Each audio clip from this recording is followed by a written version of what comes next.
Hey, Alex, thanks for being with us, man. Yeah, hey, thanks for inviting me. It's always fun to talk boats. Yeah, dude. So we're really excited about having you back in the race this year. I thought that it was really nice to meet you in 2018 and with Poke and Destroy. And Yeah. it, it was really cool to follow you as you bought Pell Mell and to watch this rebuild. And I think that's the really interesting thing. Like, tell us about Pell Mell. Well, Pell Mell's a boat that has been in the back of my brain for a lot of years. And a good, kind of the story goes, a buddy of mine, his name was Steve Roberts, bought the boat from a guy up here in Bainbridge Island, like, I don't know, 20 years ago. And he pretty much just day sailed it and did some, maybe one or two races a year. But I was working with him in a local boat yard, I don't know, about 15 years ago when I worked at CSR, and he had Pell Mell hauled out. And I was like, that is the coolest freaking boat. It looks like a More 24 on steroids. And we went out, I helped him bring it through the locks and went for a little day sail and went back over to Paul's boat, which is on the other side of Puget Sound from the marina.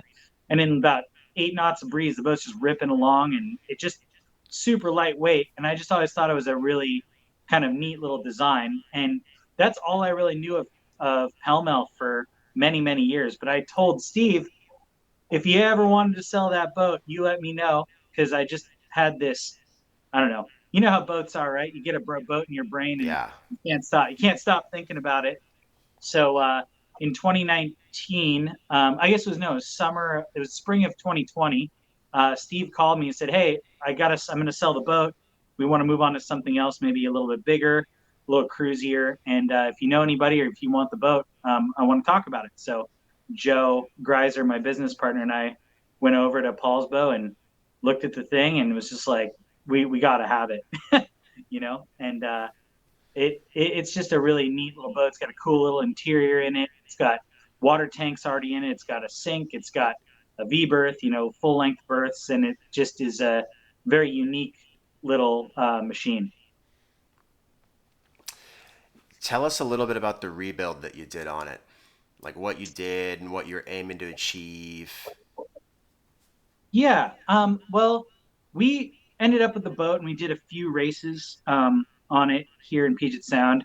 And the boat was really quick and sailed nicely. But we really quickly discovered that the cockpit setup was really outdated and small. It was really kind of designed for one person to do all the jobs.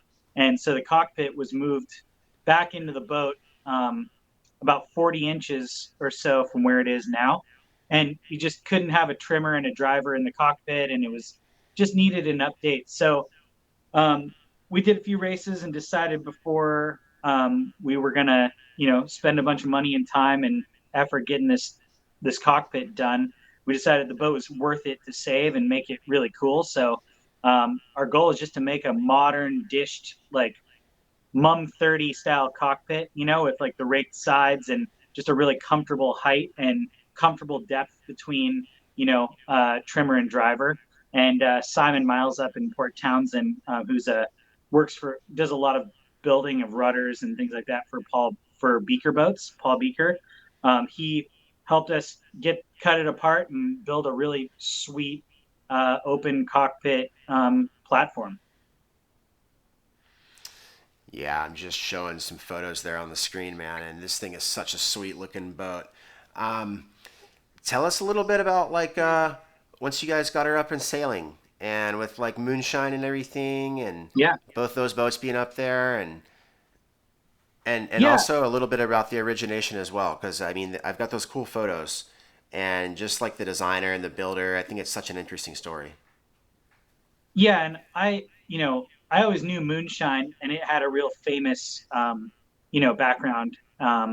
And so I kind of knew that Pell Mell was maybe a close sister ship or a at least kind of along the same lines.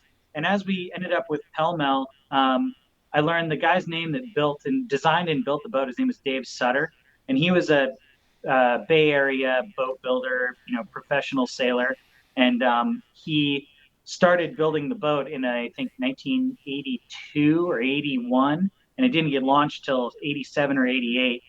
And but he was going to build a 21 footer, kind of in the similar lines, like a little day sailor boat. And then he knew Dave Leach, who designed and built Moonshine, and he saw Moonshine, and the whole plan immediately changed. He was like, I want to build a boat like Moonshine, but more modern and a little bit, more refined. Because Moonshine is very cool and she's light, but it's chined all the way down to the keel. Where Pell Mell, below the waterline, is a cold molded cedar and fir. So it's got more of like a round, a more modern underbody with no chines below the waterline. So his idea was just to, build a pretty fair hull, but also make it super easy and light to construct. So Yeah, yeah. very cool, man. Awesome. And one thing that I think is really interesting about this year's race is that there's a huge Pacific Northwest contingent. I mean, there's a ton of boats coming. And like, I don't know, is that because of like the pandemic? Are people just tired of sitting at home? Or is everyone sitting on cash from the stock market in 2020? Like, you're in the scene, you're a sailmaker. Like, why are there so many boats from Seattle coming down? I think there's a bunch of reasons. And the Northwest, I thought about this question about a lot today. And, we're a pretty hardy bunch of sailors here. We sail all year round and we sail in like weird winter conditions and all that stuff. And we have a beautiful, like, we can sail all the way up to Canada, all the way down here. It's all inland waters. But what none of us get to do here is sail out in the ocean in big waves downwind. In California, everyone's pretty blessed with having waves and wind and get to do downwind sailing. Where around here we have beautiful inland sailing, we don't have any ocean sailing. And I do think that there's a bunch of money in the Northwest these days and a bunch of new boats coming to town. Well, new boats, like this is kind of the graveyard of boats. Like we think J111s are new boats and stuff, but Yeah, but yeah. there's a bunch of them coming to town, and then there's been a really big influx in kind of like, I would say, younger people with more want to go out and do this ocean stuff. And I think it's just the Northwest is kind of an adventurous place. And, I don't think that doing a pack cup or something like that's too far outside of the realm of like what people think of as a big adventure. So, it is a big sailing scene here, and it's just a really cool attraction to be able to go not very far, just go to San Francisco and then get to sail your boat to Kaneohe Bay, which is the coolest place I think to finish a sailor race. Yeah, no, absolutely. It's an awesome race, and I mean, as the media or involved with the media, I'm just stoked to see so many cool boats coming down. And there's a bunch of really, really well sailed boats. I think that just looking at who's on a lot of the boats and how a lot of the programs are set up, I think we could see a lot of the Northwest boats do really well in the race.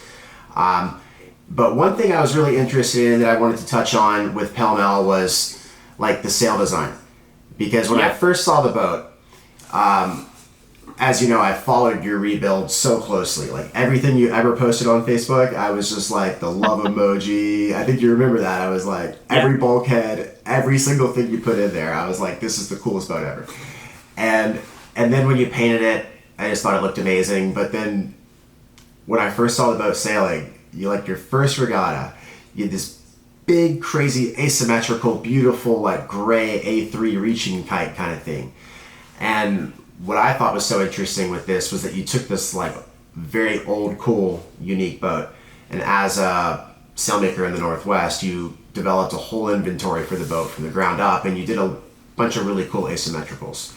And Yeah. like, tell me kind of what you were achieving to gain and what you did gain, because I've seen a lot of other small ULDBs obviously making this like transition to asymmetricals for handicap ocean racing in the last several years.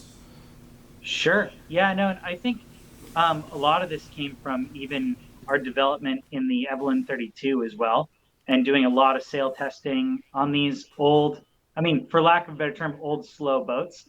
And with the pull back on the ASIM, out in the ocean, I think, symmetric kites, the design is kind of like the design for symmetric kites hasn't really changed. There's good ones and bad ones and all that stuff. But out in the ocean, the a symmetric kite, you're never really sailing dead downwind.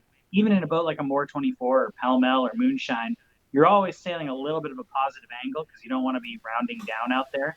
So when you're sailing a little bit of a positive angle, I'm a big believer in having the airflow come in from the luff and exit the leech, and it keeps these boats from rolling around, and they're easier to trim when you're going down big waves. And so I just kind of, and I don't know, and following the Erklins, and Bill and Melinda with, the Wolf Pack there, they didn't bring any symmetric kites. And I tend to think those guys are pretty dang smart. So, just going down that road seemed to be a very logical thing. And then not having to swap setups between symmetric and asymmetric for out in the ocean. You just have your running kites and your reaching kites, and it's all the same tack line and guys, and just trying to keep the setup fairly simple. And I mean, as far as design goes, I think I sent you some photos of like some leech profiles between like our light air reaching kites and our runner kite, and the reaching and the heavy reacher. And I just think it's really interesting to look at those profiles and see how open and twisted these leech profiles are, especially for the reaching kites. And if you look at modern asymmetric sail designs, the leeches aren't closed down; they're open. They're allowing air to move through, and it just allows the boat to be much freer when you're in planing conditions. Does that answer your question?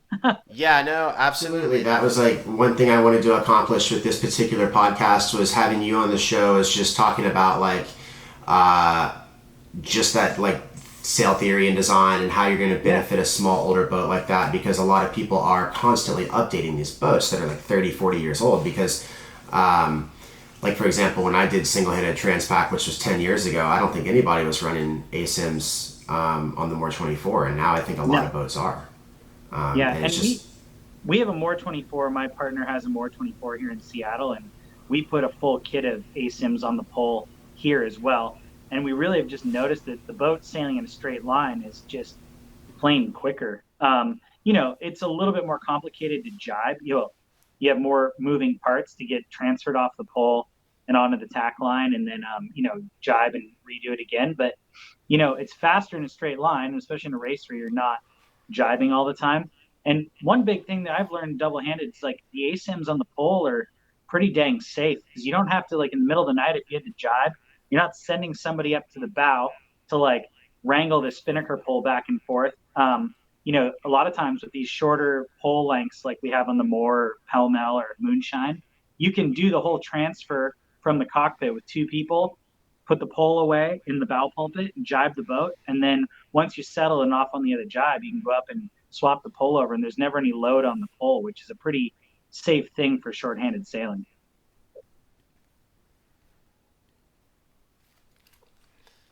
Yeah, absolutely. No, I think the advantages are awesome, and I think it's really cool just to see the continued evolution of even how when you have these old boats, the boats still constantly get better just through just technology. Yeah, Better and these design. boats are so much faster with modern sails. Even you look at Express 27s or Moore 24s. Just by having new cloth and modern sail designs, the boats just are plain faster through the water with all this stuff, and they're making the most of their modern for the era hull shapes. Awesome. Well, Alex, thank you so much for talking to us. Yeah. I think Pell Mell's looking amazing. You guys have been doing very well on the boat. Congratulations. And we're looking forward to seeing you guys this summer. Yeah, we're looking forward to being down there, and we're gonna have the boat together here in another week or so for local spring series, and then our goal is to make it down to do Coastal Cup and Spinnaker Cup in May. Wow, very cool. I did not know that you guys were going to come do that. That's awesome. That's totally the goal. We want to get the thing out in the ocean. I think a big part of buying this boat for us is to be able to travel more and come visit our friends in California a bit more, Oh man, that's awesome. We love your enthusiasm. Would you do the SoCal 300 as well? Yeah, well, I think this go round, I think we're just going to do the first two legs, right? The Cal Offshore race week. But I think next year, I think we should, why not bring the boat down and do SoCal? I think it'd be super fun, and that's just a big reason why we wanted this boat. Like I can't afford to run a big ocean racing program, but you can take a 27-foot boat anywhere and put it in the water and go ripping in the ocean. And I think it's just how many times are we going to sail around the same piece of water in the Northwest? It's a beautiful place, but I want some waves. Well, yeah, absolutely, absolutely. And you're a surfer, you That's understand it. no, no. I'm just thinking about my More 24 that I used to have back in the day, and I'm constantly in the market for a boat, and it's inspiring to hear you talk. Yeah. Well, these little boats have really spoken to me. Like the big boat thing is fun, but these little boats with sub four people are really where my passion is lying these days. It's nice to have small groups, and I'm really looking forward to doing this race double handed, which this will be my fourth pack cup and always with crew, and I'm really stoked to be in that rank of really epic double handed sailors. And there's a lot of boats to watch in this fleet. There's a lot of boats under 30 feet that I think have a really good chance at winning this thing. Yeah, absolutely. It's going to be a very competitive race, and yeah, just looking forward to it. So, Yeah, me too. anyways, thanks again, Alex. Always nice to see you. Yeah, great to see you, and we'll see you in San Francisco probably, huh? Oh, absolutely. Yeah, I'll be in San Yeah. Francisco. I'll be in Kaneohe, and I'm not just geeking out here in my bedroom for no reason. Yeah, yeah, good. No, you're doing a great job. It's fun to listen and see all the stuff on the line. Awesome. Hey, thanks again, man. All right, We'll talk buddy. soon. We'll chat All soon. right, bye. Cheers.